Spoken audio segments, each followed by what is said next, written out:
Welcome back to this video. In this video, I'll show you on how to find your blocked contacts and messages on Android phone.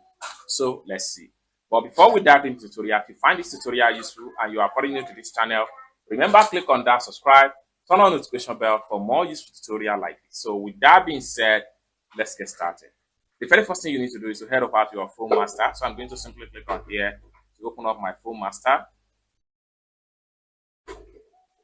It's open up like so. Next thing you need to do is to simply go to privacy protection.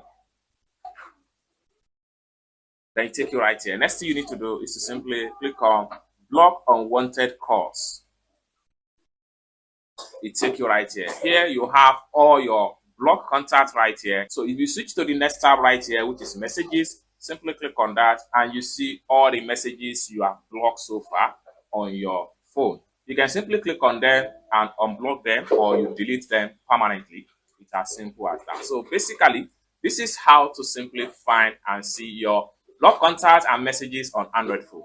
I hope you really got value for this video. If you find this video useful, give this video a big like, and also remember to subscribe to the channel for more useful tutorial like this. Thank you so much for watching, and I hope to see you in my next video. Bye for now.